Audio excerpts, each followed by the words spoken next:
Mi madre y mi hermana vendieron mi casa con una firma falsa.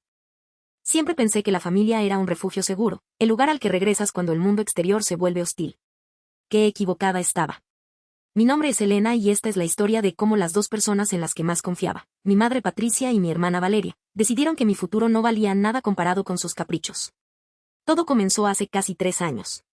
Mi amada abuela Alicia, la única persona que realmente me apoyó, falleció de repente. Su muerte me destrozó el alma, pero antes de irse, se aseguró de dejarme protegida. Me heredó su hermosa casa en las afueras de la ciudad. Era un lugar mágico, lleno de recuerdos felices de mi infancia. Mi familia siempre miró esa propiedad con recelo.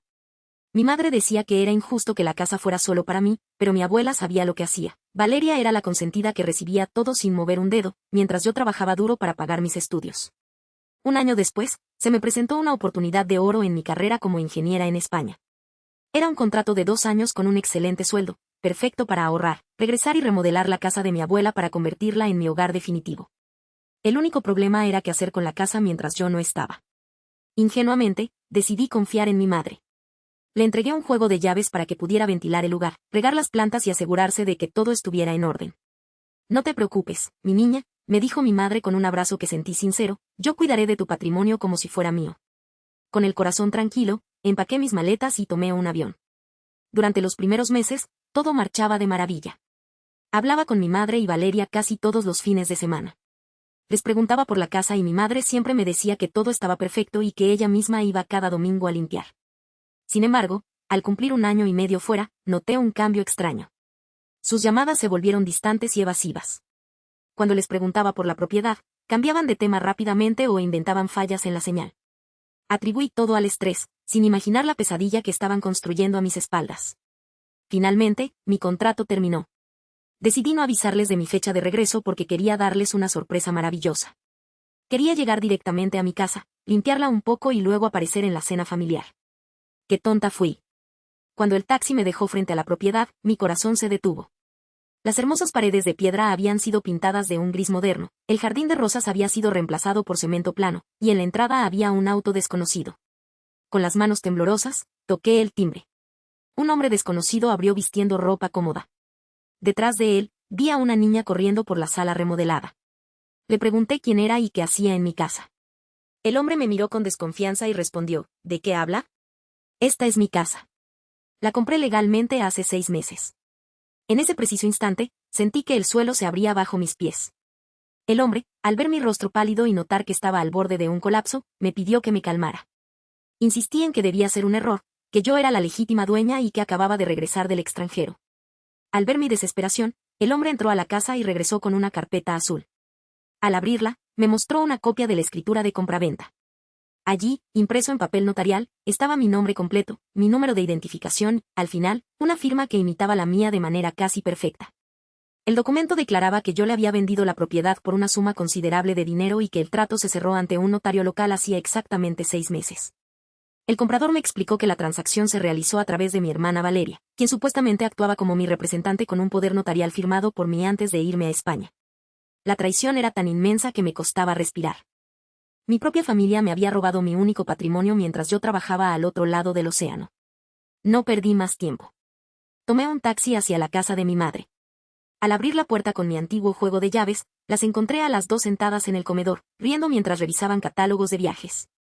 Al verme entrar con la maleta, sus risas se congelaron. Mi madre se puso de pie, visiblemente nerviosa, e intentó sonreír para darme la bienvenida. Elena. ¡Qué sorpresa! No nos dijiste que llegabas hoy, balbuceó intentando abrazarme. Yo di un paso atrás, extendí la copia del documento que el comprador me permitió fotografiar y les grité, ¿cómo pudieron hacerme esto? Mi hermana Valeria, con su estilo altanero, se levantó de la silla, se cruzó de brazos y me miró con desdén. Lejos de mostrar arrepentimiento, me soltó una frase que jamás olvidaré, ay, Elena, no hagas tanto drama. Tú estabas ganando muy bien en España y no necesitabas esa casa vieja.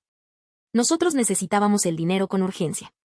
Mi esposo y yo queríamos abrir un negocio y comprar nuestro departamento, y mamá estuvo de acuerdo en que era lo más justo para la familia.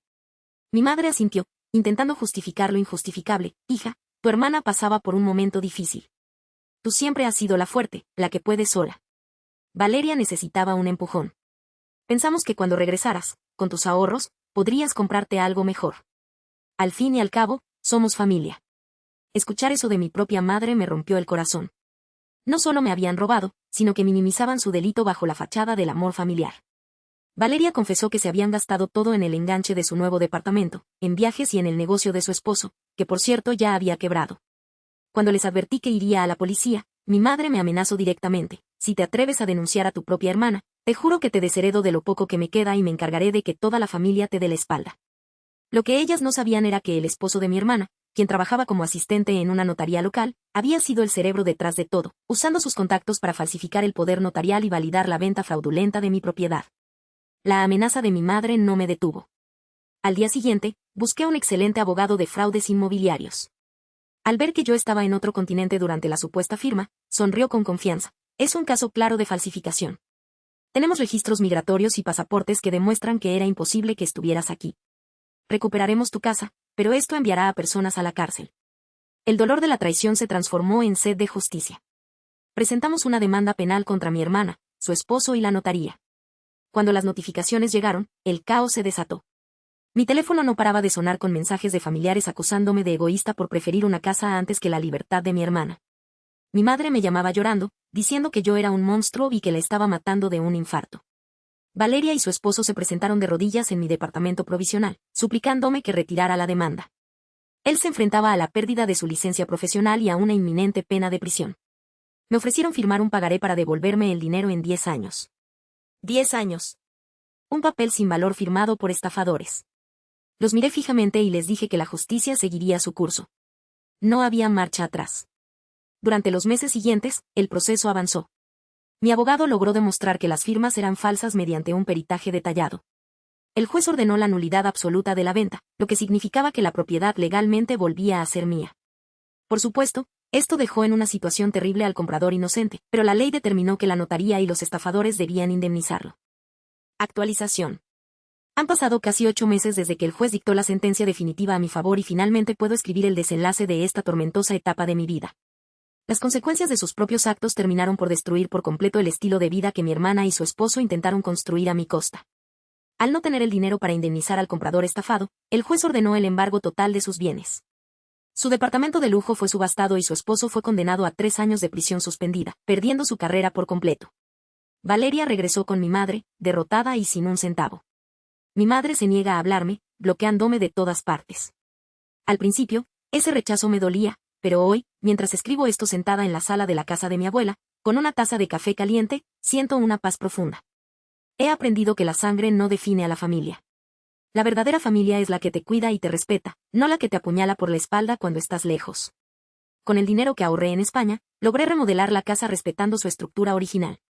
No me arrepiento de haber tomado el camino de la justicia. La lección fue dura, pero me enseñó a poner límites firmes. El tiempo siempre pone a cada uno en su lugar. ¿Qué habrías hecho tú ante una traición familiar de este nivel? Déjamelo en comentarios y síguenos para más historias reales.